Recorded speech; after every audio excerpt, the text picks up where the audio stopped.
નમસ્કાર વિદ્યાર્થી મિત્રો, તમારું હાર્દિક સ્વાગત છે એજ્યુકેશન એન્ડ ગુજરાતી ચેનલ પર. આજનો આપણો ટોપિક છે ધોરણ 9 વિષય સાયન્સ. તેમાં આપણે જોઈએ ચેપ્ટર 4, તેમનું નામ છે પરમાણુનું બંધારણ. તેમાં વિભાગ એમાં જોઈએ કે નીચેના દરેક પ્રશ્નનો માગ્યા મુજબ ઉત્તર લખો. પ્રત્યેકનો એક ગુણ છે. તેમાં પહેલું, પ્રોટોનના શોધક વૈજ્ઞાનિક કોણ હતા? ગોલ્ડસ્ટેઇન. બીજું, રુધરફોર્ડના એક પ્રકીર્ણનના પ્રયોગમાં સોનાના વરખની જાડાઈ કેટલી રાખવામાં આવી હતી? 100 mm. 3. સૌથી બહારની કક્ષામાં મહત્તમ કેટલા ઇલેક્ટ્રોન સમાવી શકાય છે? 8. ચોથું, 10 AR ની 40 અને 20 CA ની 40 એ બે તત્વો કેવા તત્વો ગણી શકાય? સમદળીય. 5. પરમાણુય ક્રમાંક હંમેશા કેવો હોય છે? પૂર્ણાંક. 6. 9F માં ન્યુટ્રોનની સંખ્યા જણાવો. 10. 7. ગોઈટર રોગની સારવારમાં શેનો સમસ્થાનિક વપરાય છે? આયોડિન. 4. પરમાણુય કેન્દ્ર વીજભાર રહિત છે. વિધાન ખરું છે કે ખોટું તે જણાવો. ખરું. 9. ઇલેક્ટ્રોન પરમાણુ કેન્દ્રમાં ચોક્કસ કક્ષામાં પરિભ્રમણ કરે છે. વિધાન ખરું છે કે ખોટું તે જણાવો. ખોટું. 10. કેનાલ કિરણો ઋણ વીજભારિત વિકિરણો છે. વિધાન ખરું છે કે ખોટું તે જણાવો. ખોટું. 11. જ્યારે પરમાણુમાંથી આયન બને ત્યારે પ્રોટોનની સંખ્યામાં ફેરફાર થાય છે. વિધાન ખરું છે કે ખોટું તે જણાવો. ખોટું. 12. કક્ષામાં હાજર રહેલા ઇલેક્ટ્રોનની મહત્તમ સંખ્યા 4n2. વિધાન ખરું છે કે ખોટું તે જણાવો. ખોટું. 13. હાઇડ્રોજન પરમાણુમાં અપરમાણુય કણ તરીકે ન્યુટ્રોન હાજર નથી. વિધાન ખરું છે કે ખોટું તે જણાવો. ખરું. 14. હિલિયમ અને આર્ગોનની સંયોજકતા મહત્તમ છે. વિધાન ખરું છે કે ખોટું જણાવો. ખોટું. 15. પરમાણુનું દળ નક્કી કરવામાં ઇલેક્ટ્રોનનો ફાળો નહિવત છે. વિધાન ખરું છે કે ખોટું તે જણાવો. ખરું. 16. ટ્રિટિયમમાં પ્રોટોનની સંખ્યા 2 છે. 17. એક કણો ઝડપથી ઘૂમતા હિલિયમના પરમાણુ કેન્દ્ર છે.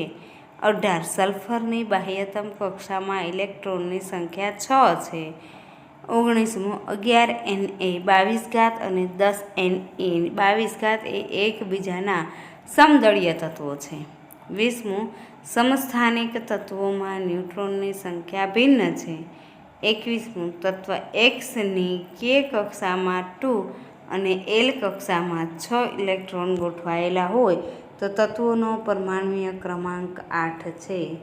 22. આયોડિનનું સમસ્થાનિક ટિંક્ચર આયોડિન બનાવવામાં ઉપયોગી છે. નીચેના દરેક પ્રશ્ન માટે આપેલા વિકલ્પોમાંથી સાચો વિકલ્પ પસંદ કરીને ઉત્તર લખો. 23. નીચેના પૈકી કયું તત્વ 13 પ્રોટોન અને 14 ન્યુટ્રોન ધરાવે છે? તેમાં જવાબ આવશે બી. 13 An ની 27 24.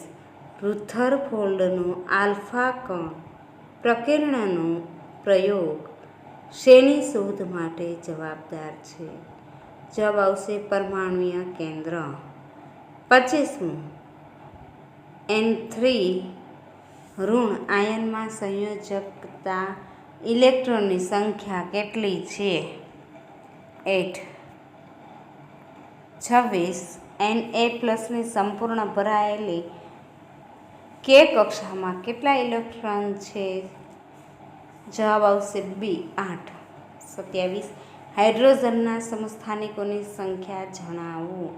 જવાબ આવશે બી. 3. 28. લિથિયમ ક્લોરીનનું અને સોડિયમની સંયોજકતા કેટલી છે? એ 1. 29. N કક્ષામાં ઇલેક્ટ્રોનની સંખ્યા જણાવો. ડી 32.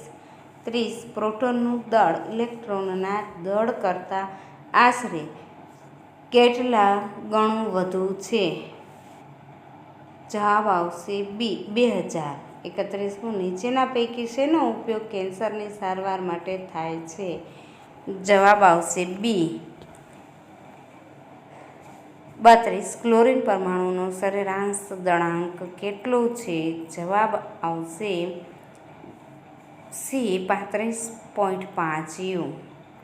ત્યારબાદ જોઈએ યોગ્ય જોડકા જોડો. એમાં 33મો પ્રશ્ન છે વિભાગ એ અને વિભાગ બી.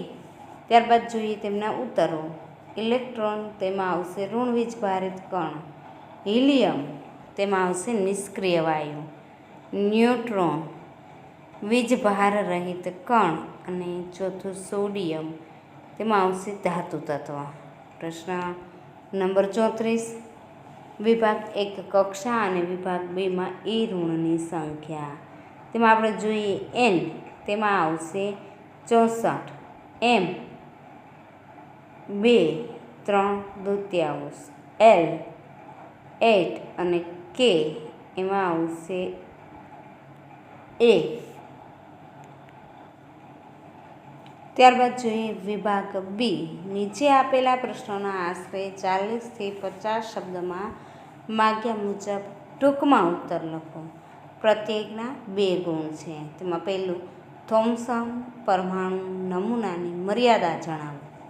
તેમાં આપણે જોઈએ પહેલો પોઈન્ટ છે કે થોમસને પરમાણુય નમૂનામાં ઘન અને ઋણ વીજભારોની ગોઠવણી સાચી દર્શાવી ન હતી, કારણ કે વિરુદ્ધ વીજભાર એકબીજાને આકર્ષી એકબીજામાં ભળી જવા જોઈએ.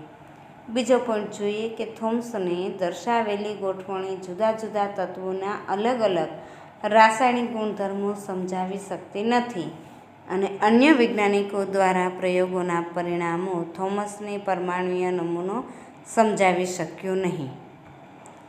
બીજો પ્રશ્ન જોઈએ કે રુથરફોર્ડે સૂચવેલા પરમાણુઓના કેન્દ્રીય નમૂનાની લાક્ષણિકતા જણાવો. તમે જોઈએ કે પરમાણુમાં રહેલ ઘન ભારિત કેન્દ્રને પરમાણુનું કેન્દ્ર કહે છે. તેમાં પરમાણુનું સમગ્ર દળ સમાયેલું છે. ઇલેક્ટ્રોન કેન્દ્રની આસપાસ નિશ્ચિત કક્ષાઓમાં ભ્રમણ કરે છે. પરમાણુના કદની સાપેક્ષે તેનું કેન્દ્ર ખૂબ જ નાનું હોય છે. પ્રશ્ન 3. ક્લોરીન, સલ્ફર અને મેગ્નેશિયમ પરમાણુઓની સંયોજકતા શોધો. તેમાં આપણે જોઈએ ક્લોરીન Z = 17, K કક્ષા 2, L કક્ષા 8, M કક્ષા 7, સંયોજકતા 8 - 7 = 1. ત્યારબાદ સલ્ફરમાં જોઈએ Z = 16. તેમાં જોઈએ K કક્ષા 2, L કક્ષા 8, M કક્ષા 6, સંયોજકતા 8 - 6 = 2. ત્યારબાદ ત્રીજું મેગ્નેશિયમ Z = 12, K કક્ષા 2, L કક્ષા 8, M કક્ષા 2, સંયોજકતા 2. ત્યારબાદ જોઈએ ચોથો પ્રશ્ન કે 2 પરમાણુય સ્પિનના કેન્દ્રની રચના નીચે મુજબ છે. X અને Y proton X6, proton Y6, neutron X6 અને ન્યુટ્રોન Y8. X અને Yનો દળાંક જણાવો. 2 સ્પીસીઝ વચ્ચેનો સંબંધ દર્શાવો. પરમાણુ Xનો દળાંક બરાબર 6 + 6 = 12. પરમાણુ Yનો દળાંક 6 + 8 = 14. પરમાણુ X અને Y માટે પરમાણુય ક્રમાંક સમાન પરંતુ દળાંક અસમાન હોવાથી X અને Y સમસ્થાનિક તત્વો છે. ત્યારબાદ જોઈએ પ્રશ્ન નંબર 5. તફાવત આપો. પરમાણુય ક્રમાંક અને પરમાણુય દળાંક. પરમાણુય ક્રમાંકમાં તત્વના પરમાણુના કેન્દ્રમાં રહેલા પ્રોટોનની સંખ્યાને તત્વોનો પરમાણુય ક્રમાંક કહે છે અને પરમાણુય દળાંકમાં તત્વોના પરમાણુના કેન્દ્રમાં રહેલા પ્રોટોન અને ન્યુટ્રોનોની કુલ સંખ્યાને તત્વોનો પરમાણુય દળાંક કહે છે. પરમાણ્વીય ક્રમાંક તેને સંજ્ઞા 2 વડે દર્શાવાય છે અને પરમાણ્વીય દળાંક સંખ્યા a વડે દર્શાવાય છે. તત્વના પરમાણુઓના સમસ્થાનિકોનો પરમાણ્વીય ક્રમાંક બદલાતો નથી અને તત્વના પરમાણુઓના સમસ્થાનિકોને પરમાણ્વીય દળાંકો જુદા જુદા હોય છે. ત્યારબાદ છઠ્ઠો પ્રશ્ન, તત્વ વાયનું સરેરાશ પરમાણ્વીય દળ 35.5 U છે તો આ તત્વના નમૂનાને 17Y37 અને 17Y35નું પ્રમાણ શોધો. ધારો કે 37Yનું ટકાવાર પ્રમાણ x છે તો 17Y35નું ટકાવાર પ્રમાણ 100 - x. આમ આપણે જોઈએ કે વાયનું સરેરાશ પરમાણ્વીય દળ છે તે 37 × x + 35 × 100 - x અને છેદમાં x + 100 - x.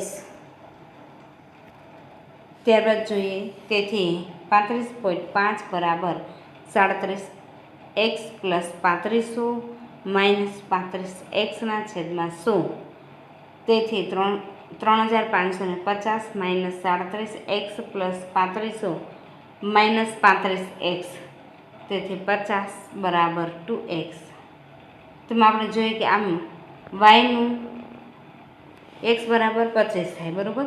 ત્યારબાદ જોઈએ કે આવી જ રીતના વાયનું કરીએ આપણે 37, વાયનું ટકાવાર પ્રમાણ 25% અને 35, 17 વાયનું ટકાવારનું પ્રમાણ બરાબર 75%.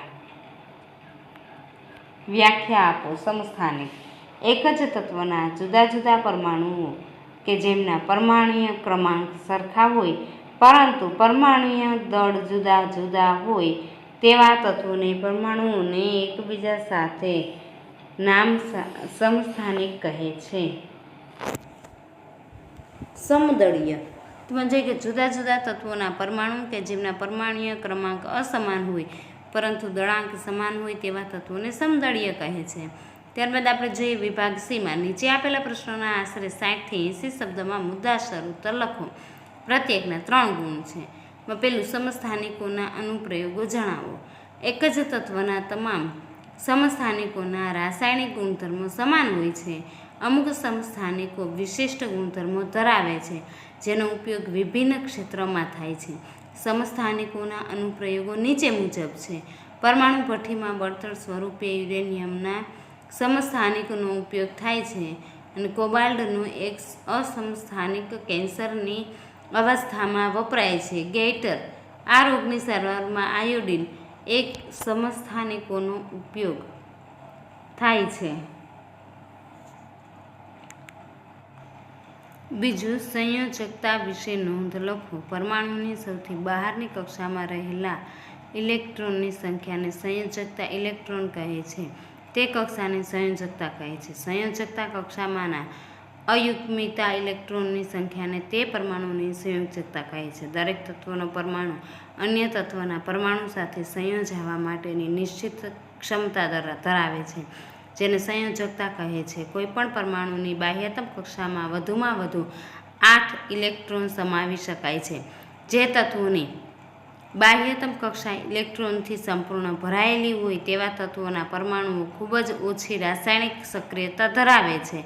આવા તત્વોના પરમાણુઓની અન્ય તત્વોના પરમાણુઓ સાથે સંયોજવાની ક્ષમતા અથવા સંયોજકતા શૂન્ય હોય છે.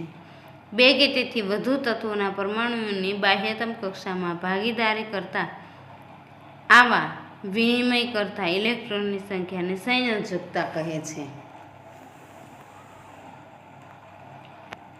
ત્યારબાદ ત્રીજો પ્રશ્ન, એ ઋણ કણ પ્રકીર્ણનના પ્રયોગના ફલિતાર્થ જણાવો. તેમાં જોઈએ પહેલું કે સોનાના વરખમાંથી મોટા ભાગના એક કણો વિચલન પામ્યા વગર સીધા પસાર થઈ જતા હોવાથી કહી શકાય કે પરમાણુઓનો મોટા ભાગનો વિસ્તાર ખાલી છે, અર્થાત પરમાણુ મહદઅંશે પામેલો છે. ખૂબ જ થોડા એ કણો પોતાના માર્ગમાંથી વિચલન પામે છે, જે દર્શાવે છે કે પરમાણુઓના ઘન વીજભારિત ભાગને ખૂબ જ ઓછી જગ્યામાં રોકાયેલ છે. અતિશય ઓછી માત્રામાં એ કણો 180 અંશ ખૂણે વિચલિત થયા હતા, જે સૂચવે છે કે સોનાના પરમાણુઓ સંપૂર્ણ એક અણુ 180 અંશ ખૂણે વિચલિત થયા હતા, જે સૂચવે છે કે સોનાના પરમાણુઓનો સંપૂર્ણ ઘન વીજભારિત ભાગ અને દળ પરમાણુઓના અંદરના ભાગમાં ખૂબ જ ઓછી જગ્યામાં સંકેન્દ્રિત થયેલું છે.